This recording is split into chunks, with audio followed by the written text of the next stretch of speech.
If you've been thinking about, should I start using AI? Or you're thinking, oh, but everyone says that I should use AI. And you're somewhere in between, I don't know where to start. I don't know what I'm supposed to be looking. People all say that I should just start using it so then I can just dive right in. And if you find that to be really overwhelming, maybe this is really helpful. So first off, I think what is important to know is that you don't actually have to make a specific choice and stick to it forever with something like AI. It is essentially a tool. So you get to choose when you use it, and then when you don't use it, whether you get to also choose whether you think it's useful and or whether it's not useful. So some of the things that like most people say or they talk about using AI is something that is called like large language model, which is a series of language based on predictability as to what the next set of information is going to be on. So for something like a Chatgpt, which is a really common platform, and if you're confused with what that even means, so Chatgpt is owned by OpenAI, which is a company which has created this platform allowing you to go and interface with it. So right off the bat, this is actually what OpenAI looks like. If you don't have an account, that's totally fine. You don't actually have to have an account in order for you to use ChatGPT. So like I was saying, it is a platform. It is a company that you can directly interface with it. So what do I mean when I say interface? You can actually just write to it. So if you're familiar with just doing Google searches or just searches in general in search engine, it's similar to that. Is that the most ideal way of using AI? It is a way of using AI. Again, I think it's dependent on what it is that you want to be using AI for. So in terms of having a lot of these different types of platforms, and we can see here that OpenAI or ChatGPT is one platform. So there is another one that is called Claude. And this one is specifically a Google platform. So this is trained specifically using Google information. So these are three large different companies that have been trained on different types of information. So data meaning language, and how they will therefore give you an output. So if you're familiar with the Google ecosystem, then this is very similar to that, because this has been trained on 20 years, 30 years of information that has been input into Google. And so therefore, whatever the output is may be closer to something that you are familiar with. I'm going to go back to ChatGPT just because this is the one that most people are familiar with. This is probably also the one that is most talked about. So I think what might be a point to think about this is, well, where does the information come from? So according to ChatGPT, there are three things that ChatGPT, the language model, is trained on. One is just on web pages. So any web page that is freely accessible, that isn't behind a paywall. And when I'm saying paywall, meaning that, for example, if you're reading the Financial Times, and so you need to be able to go in, having an account, log into FT in order for you to read the writing. So something like that, ChatGPT isn't able to necessarily get trained on because it's behind a paywall. However, other web pages, it is able to go and just scrape the data. And scraping the data can mean a lot of things. Scraping the data could mean that it's training on how each of the sentences are put together. And so it's able to go and therefore predict what people are going to be saying, meaning like, I am interested in cooking whatever for dinner. So I'll be able to preemptively, and you can see that on the screen here, that there's a lot of different prompts that has been provided to sort of emulate what you're familiar with already, which is Google searching. So, if you're wondering what that looks like for ChatGPT, so one is web pages. The second set of information data that ChatGPT says that is trained on are third-party given access data. And then thirdly, it's human interaction. So on the back end, there are trainers who have been interacting with different types of bots in order for any of the platforms to exist. So I think that firstly, we can jump right in and see what this would look like when we're talking about, I want to be trying out AI and I'm not entirely sure. So, you can even just press on any of these things to go and see what this would look like. So let's see. Help me study vocabulary for a college entrance exam. So it will tell you that, absolutely, I've got you. To start, would you like to focus on general academic vocabulary, high frequency style words, or vocab related to a specific subject like science or literature? Also, how do you like to study? Flashcards, example sentences, quizzes, and games, or at something else? Actually, let's just do this. Let's do exactly this. So you can see it's a completely different output. First off, it provides you a series of reference videos to go and have English grammar questions for entrance exams, college entrance exams. And so it's really kind of just like a different output that isn't necessarily there to quote unquote help you, or it's not as guided as to what it is that you're looking for. You still have to go at Q based on whatever output and it's not personalized whatsoever. So as we scroll down a little bit more, you can see that, they have something like Quizlet, which helps you build flashcards. There is vocabulary.com, which is a website on vocabulary. And then there are things like Kaplan Test Prep. So this is actually quite different to what was generated when we went into Chatgpt. So this is a way to get started as to, oh wow, like I didn't even realize that I could just talk to AI just like this and interface with it like as if I'm talking to another person. And so now you really need to go and think. One way that when I started using AI, I was a bit like, okay, so I don't really know what this means. Like, are you tracking me? Are you figuring out who I am as a person? And it doesn't necessarily, you don't have to be something in order for you to go and use AI.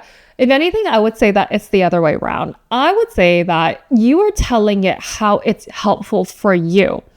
If you use it a lot, and I do use AI quite often, and I do have an account, it will sort of figure out some of the things that you are looking for. So I specifically use AI for work, which can be writing lessons. So, and that's actually had to go and change with time because integrating AI in my teaching has actually made me think about how I want to teach very differently. And so with time, it's sort of like figured out that even now, I don't really want my lessons to be the same way that it was maybe like 3 months ago or 6 months ago. And I want it to be done completely differently, which is an integration with AI in my classrooms. So that is like one way to go and think about like how using AI can change, and you don't actually have to be something. And I'm asking my AI to be different roles. So and that is going to be a different video altogether. So that is going to be a video on different types of bots. So it actually is more helpful as to lesson writing bots. It could be for me to help me grade. It might be to go and help me write blog posts. It might be to go and do research for me to go and for me to go and think about how to have solo podcast episode on very specific topics. So you actually can assign a lot of different roles to AI and how it can help you, rather than you sort of thinking that I'm using this as a Google search and it's going to give you some sort of information. So I think right off the bat, like that is where there is quite a significant difference between AI and then doing a generic search.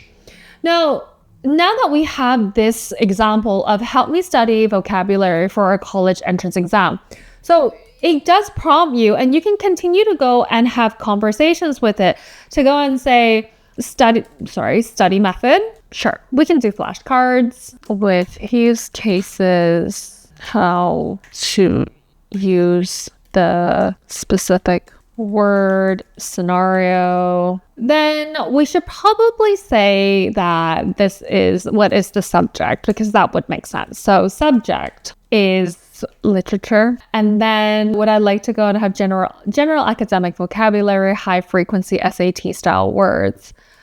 How about we go with high frequency SAT words? So we can see now that you have given it some sort of refinement or some sort of parameter that it has to work within, it will give you, based on what you're asking, something. you can actually, the more specific, the better. And sometimes I think it's like, I don't know how to be specific. I don't know what it's actually asking or what it can do for me. So you can see here that my example is actually quite broad. There's nothing really specific other than the fact that I'm just answering based on this. And so, the more you use it, the more that you can go and say, actually, I want this to be done in like 5 flashcards. You can actually even get it to go and make you a series of 10 templates. And then you can say all the things that you would find to be useful. So within the templates, like how many words do you want? Do you want 10 words a day? Do you want 20 words a day? Like what would you actually find to be meaningful or useful in this context? So the word here that ChatGPT has given us is ardent. And the meaning is that it's passionate and enthusiastic. The use case is an ardent reader might finish a 600-page novel in a single weekend. And the scenario is a character in the novel expresses ardent love for their homeland despite flaws. Okay, so maybe this isn't the way that you want to learn. Maybe you don't find this to be useful. So you can actually find different methods to go and say, maybe you don't even actually know what your learning style is.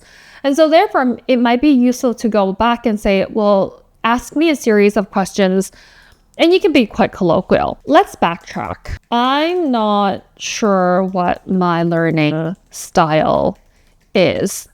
Ask me some clarifying questions so to help refine how we can proceed for me to pass my exam. So it says, no worries, let's figure out what works best for you. Getting clarity on your learning style will definitely make you study more efficiently. So here are some questions, and you can see that it's asked you 8. Now, you see that something else is prompted up here, and it's saying get smarter responses, upload files and images and more. And why it's asking you to go and do that is because if you have an account, then whatever it is that you're telling it would then therefore be yours and yours alone. So therefore it could be more personalized. What's important for you to go and recognize here is that without an account, every single time you go in here, and if I'm not mistaken, there's only like X amount of tokens that like you may or may not be able to go and use. And that might be true actually also for the free account, meaning that once you've hit that threshold of how many questions you've asked or how many things have been generated in X amount of time, it actually doesn't allow for you to go and ask more questions and get more output. Also, when you close this, it's not going to remember any of these answers, which may or may not be okay for what it is that you're looking for. So for people who want a little bit more privacy and that they're not wanting anything to be tracked, therefore, when you close it and you're looking for something quite simple, it doesn't matter. However, if you're trying to go and figure out what's my learning style, what's the best way for me to start studying for the exam, you might want to go and consider doing something or starting an account. You don't have to pay, but it might be useful for you to go and look into what that could be like for you. So let's go back out to the main page of OpenAI, and you'll see that when I talk about the different types of account, there are pricing models for you to go and choose from. Again, you don't have to pay. It is perfectly okay to have a free account, and it does give you a lot of options as to what it can be done for you.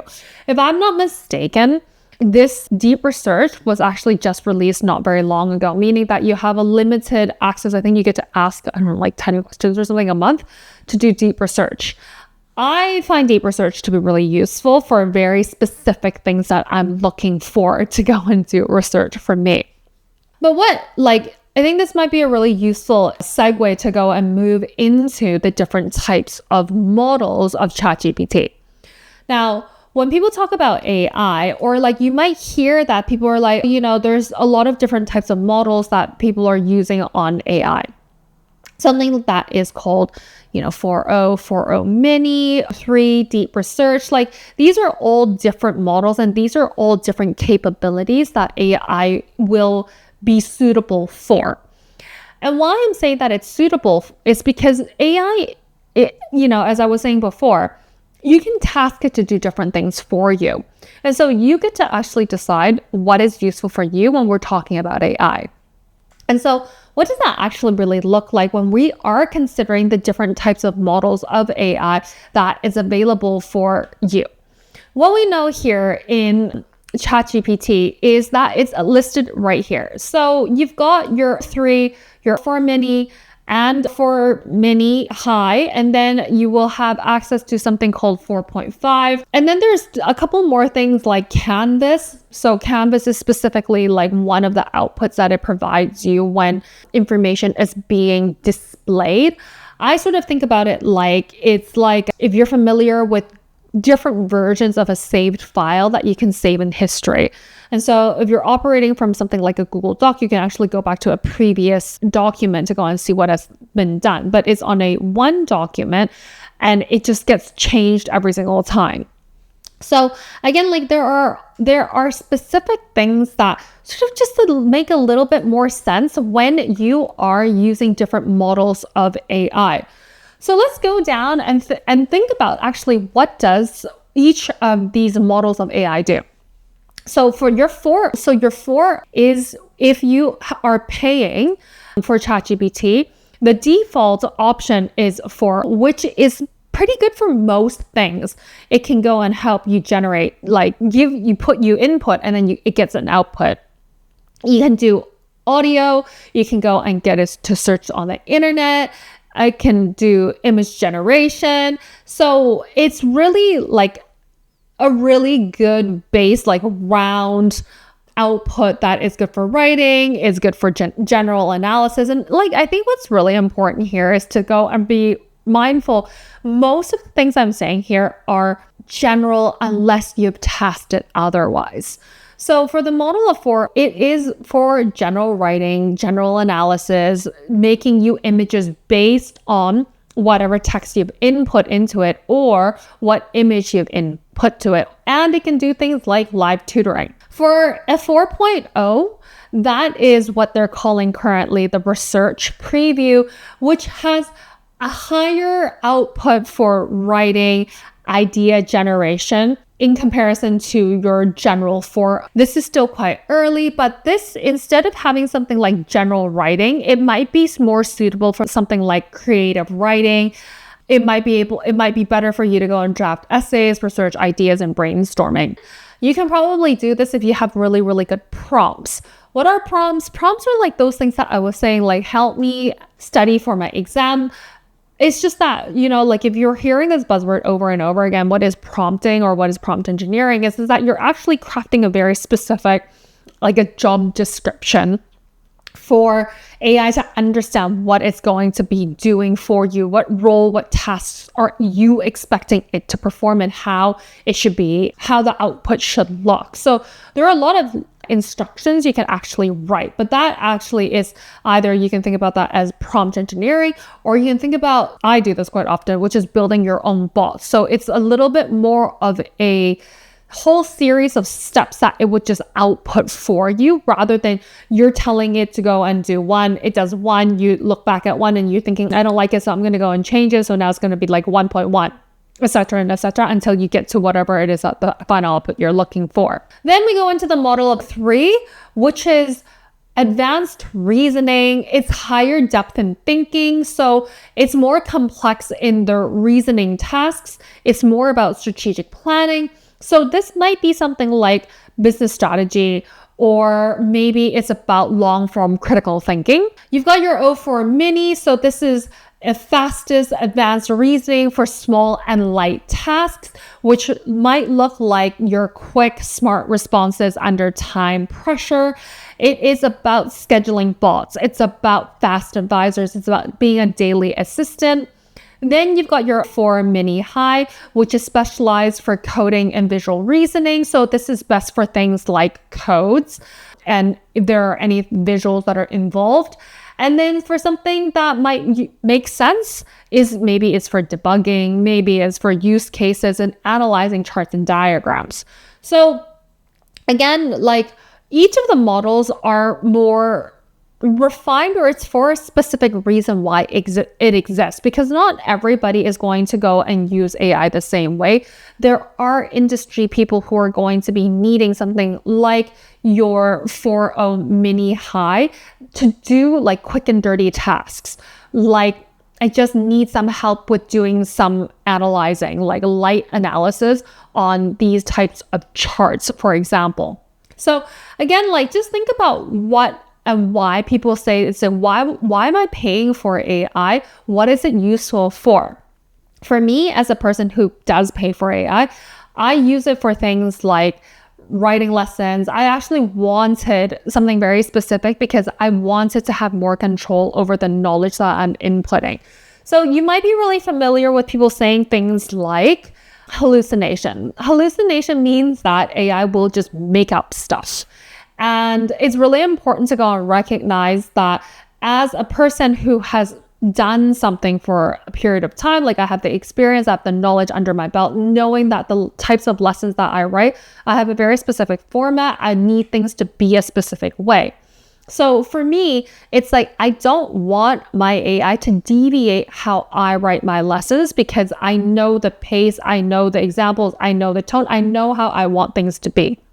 And so therefore, I need control over knowledge base, the types of materials, previous things that I've already created, so then it actually just stays closer. Now, there is still a lot of deviation from what it is that I'm looking for, but I understand that when I'm using AI. I understand that it's going to be like actually quite far away from what I'm looking for. So there's a lot of like taking bits and pieces of something. I never expect AI to go and do something perfectly for me. But I do know that when I'm looking at it and I take the role of being an editor, I know that, for example, out of like, if I'm writing a lesson or I'm updating a lesson that I've already created before into a different model, it'll at least take me 5 iterations for me to start building the lesson that I actually want. From there, I then will copy paste based on things that I liked previously, and I've worked that way backwards as to how I actually create my own lesson. So when I use AI, there isn't like a one size fits all solution. Rather, it actually is piecing different types of information that I think makes sense, that goes with the flow that I'm looking for. And then I get to a final end result or goal that like I think this is suitable for what it is I'm looking for today. So I hope that you have found that to be helpful in terms of going through ChatGPT as an example. And then I hope that you actually get a chance to go and try out something like Claude and start seeing the differences between what is Claude like, what is ChatGPT like, what is Gemini like, and then using a simple just a prompt like this to go and even get started, just so you actually see that you might want different, you might be more prone to a specific platform because it's closer to how you think. And so even if we pop something into Gemini, you can see that it's actually quite different than what was provided when we went into ChatGPT, which was this. It actually asks you how you want to go and do something. And then for Gemini, it gives you something similar, and then it provides you a whole bunch of different strategies. I hope that you have found this to be useful as a place to even get started, making some choices as to whether you even want to get started on AI. I'll see you at the next one.